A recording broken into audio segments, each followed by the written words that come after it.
DZRH, member, kapisanan ng mga broadcaster ng Pilipinas.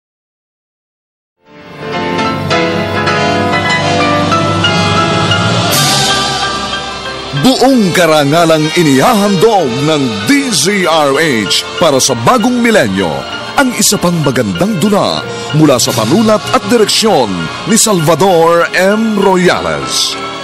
May pangako ang bukas. Oo, mayaman na tayo. At kung mamimili ako, pipiliin ko pa rin yung panahong kahit isang tukalan tayo. Marami lang tayong pera, pero masahol pa tayo sa dukha! May pangako ang bukas. Kasaysayan ng mga kaluluwang lupaypay na ang pusong hapong-hapo sa tindi ng malabis na pagdurusa. Subalit sa kabila ng lahat, huwag kalilimutang paglipas ng isang dapit hapon ay sisikat ang araw na magsisilbing tanglaw sa sinumang tinakasan na ng kawalang pag-asa. Dahil sa likod ng mga hinagpis ay may naghihintay na ligaya. Sa bawat kabiguan ay may makakamit na tagumpay, laki pang pangarap na sa bawat himaymay ng laman ay muling mabuhay ang dugong nananalaytay sa mga ugat at unti-unting mauusal ang mainspirasyong mga katagang. May pangako ang bukas. May pangako ang bukas. Isa na namang natatanging dulang pangradyo na inyong aabangan at kalulugdan, mag-iiwan ng mga magagandang halimbawa at aral. May pangako ang bukas.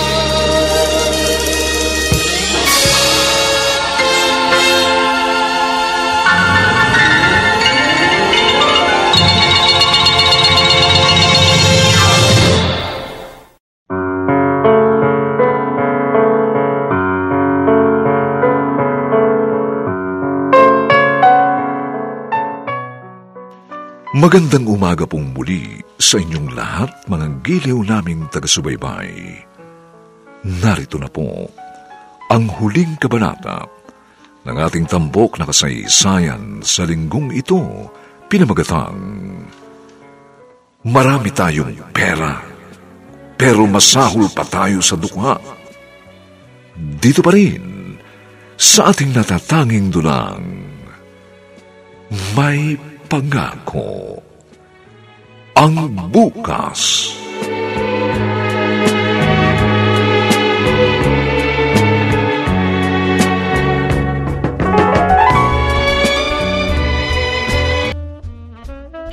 Oliver! Earl! Oh, kumusta? Oh, where's your family, ha? Asan sila?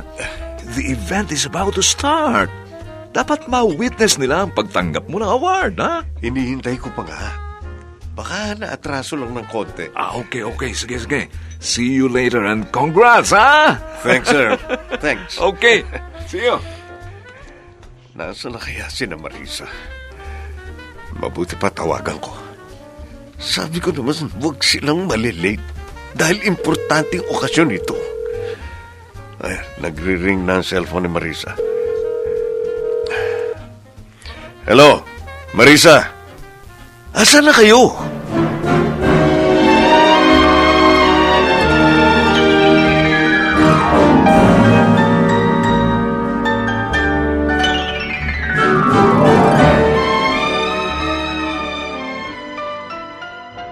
Bakit hindi kayo pumunta? Napakahalagang okasyon yun. Sa lahat ng awardee, ako lang walang kasama pamilya. Oliver, tama na ito. May sapat na tayong ipon, may bahay at sasakyan na tayo. Tama na ito. Ano? Si Ruby. Siya ang kailangan nating unahin. Kailangan niya ng professional help dahil sa pinagdadaanan niyang trauma. Bakit? Ano ba nangyari kay Ruby? Minules niya ang anak mo ng kanyang professor. Ano? Sinabi mo? Habang abala tayo sa pagpapayaman, napapabayaan na natin ang ating anak. Kailangan natin siyang asikasuhin. magsasampa tayo ng reklamo laban sa professor na yon. Pero... Bukas na bukas din. Samahan mo ako sa eskwelahan niya.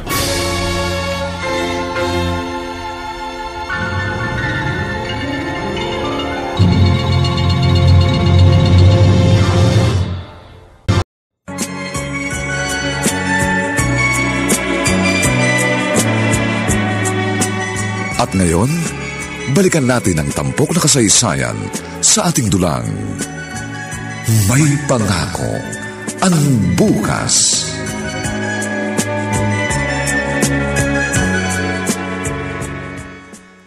Tawagan mo na yung kakilala mong abogado. Marisa, Bakit? kung makikipag-areglo sa atin yung professor, ayusin na lang natin. Ano? Kahit paano, kilala na rin ako rito sa atin. Palagi na ako naiimbitahan sa iba't ibang mga event para mag-conduct ng training.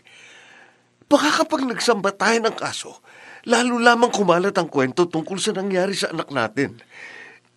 Tapos, Maapektuhan ang business mo. hindi lang yun. Makakaladkad din ang pamilya natin sa kahihiyan. Naiintindihan mo ba kung ano yung sinasabi mo, Oliver? Minolest ang anak mo. Depressed si Ruby ngayon. Kaya nga nag-iibang behavior niya. Kaya nga nagiging violente siya minsan. Hindi rin siya nakakatulog ng maayos dahil madalas siyang bangungutin. At higit sa lahat, takot na siyang mag-aral uli. Ganong kalaki ang epektong iniwan sa kanya ng pangyayaring yun. Oliver, buhay ng anak natin ang nakasalalay dito. Ang kanyang kinabukasan. Tapos gusto mong makipag-areglo lang? Ay, kung pwede nga nang pumatay, baka napatay ko ng profesor na yon. Hanggang ngayon ba negosyo pa rin? Pera pa rin ang iniisip mo, Oliver? Alam mo ba, hindi ako makatingin sa mata ni Ruby habang kinakausap ko siya kahapon. Dahil alam ko may kasalanan tayo kung bakit nangyari ito sa kanya. Tayo ang magulang, pero sa panahong kailangan niya ng mapagsasabihan tungkol sa pagmolestya sa kanya, sa nangyaring yun sa kanya, wala tayo. Marisa... Nung walang-wala tayo, naalala mo ba nung nagkasakit si Ruby? Kahit wala na tayong pera, naghanap tayo ng ospital, pati albularyo na maaring makagamot sa kanya. Ganong kahalaga si Ruby sa atin. Pero ngayong may pera na tayo, tsaka mo sasabihin na huwag nang magsampa ng kaso o manahimik na lang? Dahil natatakot ka? Natatakot kang maapektuhan ng paghahanap buhay mo? Tama bang sabihin niya na isang magulang? Napakalaki na ng naging pagkukulang natin sa kambal. Ngayon ang panahon para kahit paano makabawi man lang tayo sa kanila bilang magulang.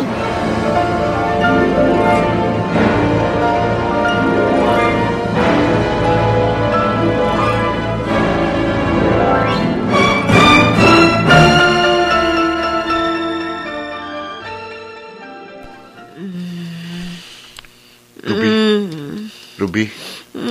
Ruby? Pinapangungot ka eh. Red, ano ginagawa mo dito sa kwarto ko? Umihi ako tapos pagdaan ko rito sa kwarto mo, narinig kong umuungol ka. Ito, tubig ko.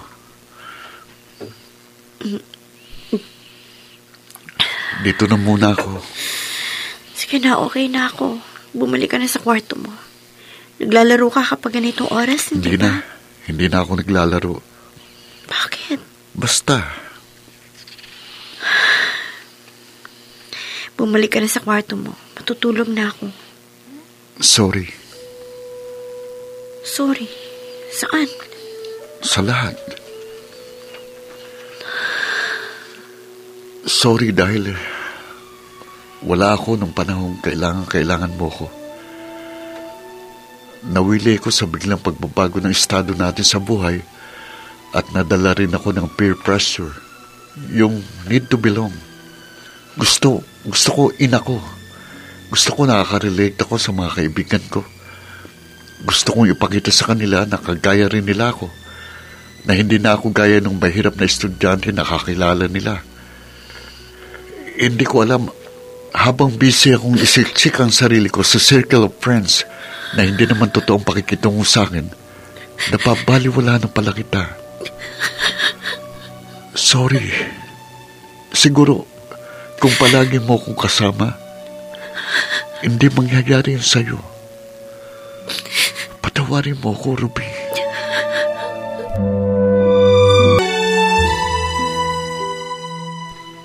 Sayang naman, Oliver. Earl, nagpapasalamat ako sa opportunities na ibinigay mo sa akin. Wala namang masamang maghangad ng kayamanan. Pero tama ang asawa ko. Kung ang kapalit ng pera ay pagkasira ng pamilya namin, kailangan ko nang mamili kung anong gagawin kong priority. Okay. Pero, paano ang income nyo? May ipunan naman ako eh. Sapat na yun para makapagsimula kaming muli.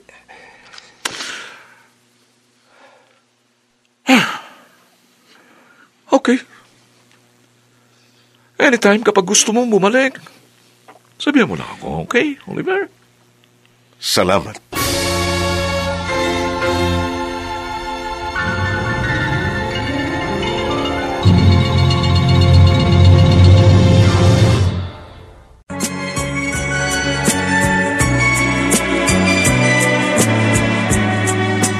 At ngayon, balikan natin ang tampok na kasaysayan sa ating dulang. May pangako ang bukas.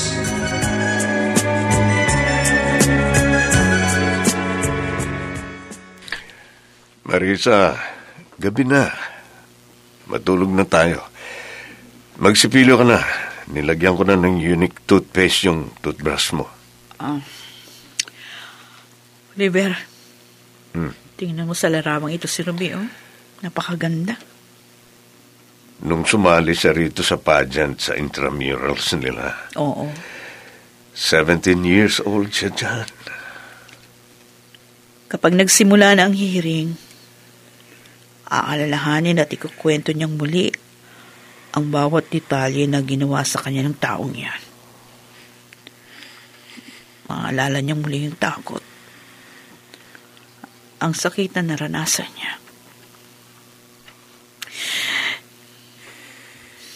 Naawa ko sa anak natin. Bakit sa kanya pa kailangan mangyari ang lahat ng ito? Bakit kailangan makaranas pa siya ng kalunos-lunos na pangyayari bago natin mapagtantong may mali na sa ating pamilya? Nangyari na ang lahat. Wala na tayong magagawa kundi damayan si Ruby sa laban niyang ito ngayon. Siguro, paraan ito ng Diyos para tawagin tayong muli. Para maalala natin siya dahil noong abala tayo sa pagpapayaman, sa paghanap ng pera, pansamantala nating nakalimutan ng Panginoon. Pero bakit ang anak natin? Sana tayong dalawa na lang. Sana hindi na si Ruby.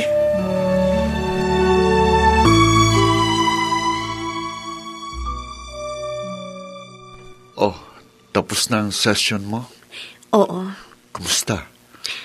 Okay naman. May improvement na raw ako, sabi ng psychiatrist. Talaga? Mabuti naman kung ganun. Nagutom ako. Kain tayo? Oo, anong gusto mong kainin? Kahit ano. Pero, teka, susunduin daw tayo rito ni na mama at papa. Oh, bakit? Saan tayo pupunta?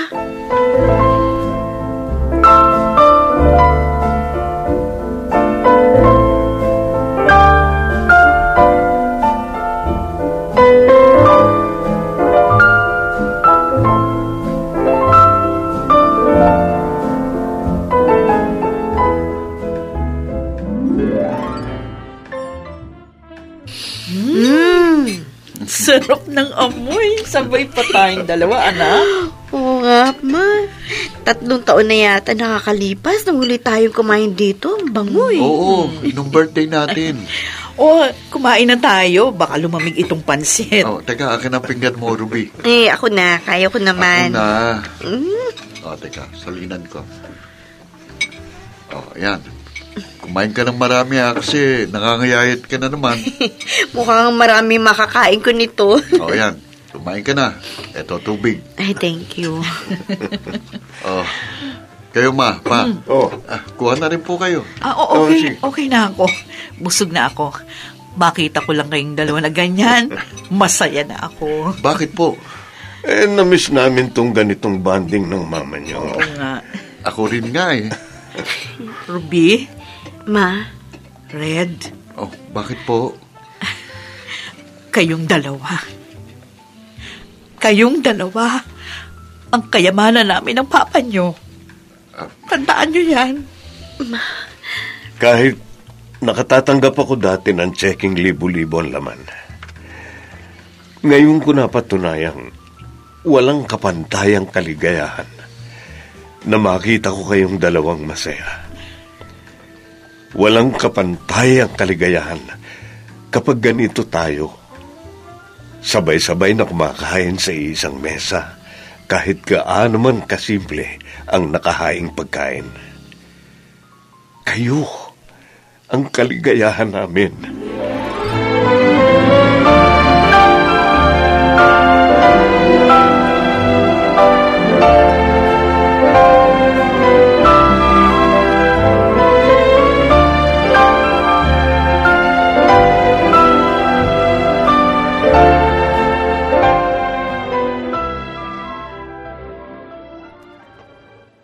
Ruby? Bakit pa? Babalik ka na uli sa pag-aaral mo ngayong darating na semester? Yes, pa. Kaya mo na ba? Opo. Kaya ko na. Buti naman. Okay na naman ako eh. Good. Kapag may problema ka sa klase, magsabi ka kaagad sa akin, ha? Kahit tawagan o i-text mo lang ako. Basta sabihin mo kaagad sa akin kapag may problema ka. Opo. Anak, I'm sorry. Patawarin mo sana ako.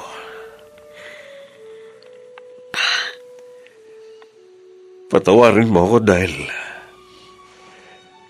para akong tuyong dahon na biglang tinangay ng hangin. Nagpatangay ako sa ambisyon ko at sa paghahangad kong yumaman. Akala ko nagsisikap pa ako para sa inyo ng kapatid mo. Pero hindi ko napagtanto kaagad na nagiging ganid na ako sa pera, sa karanggyaan, sa palakpak ng ibang tao.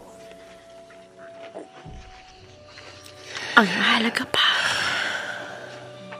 alam niyo na po ngayon kung ano ang totoong kayamanan. Anak, patawarin mo ko.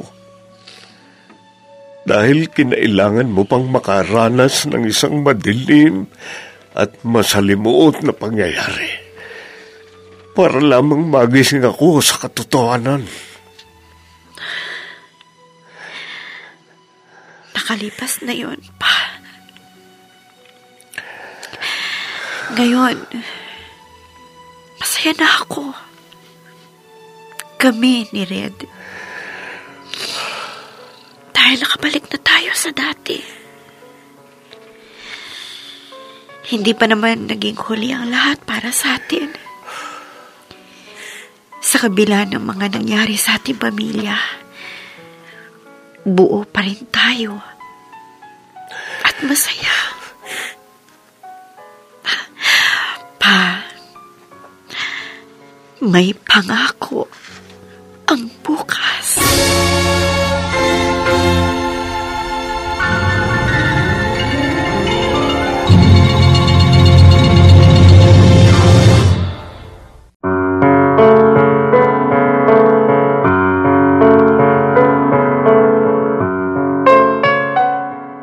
Sumainyo mga kaibigan, ang aming itinampok na kasaysayang alam po naming inyong kinalugdan at kinapulutan ng magandang aral sa buhay. Pinamagatang, marami tayong pera pero masahol pa tayo sa dukha.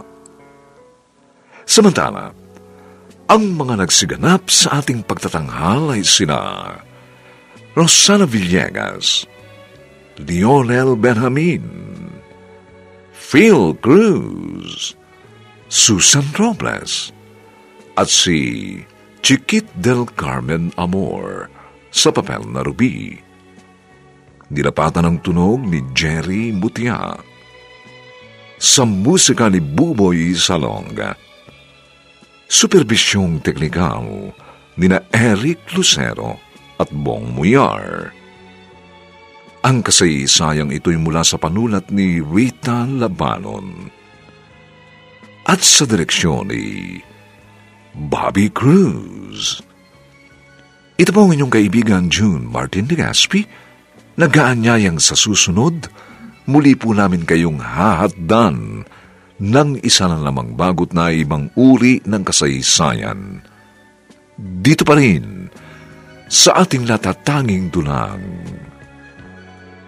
may pangako ang bukas.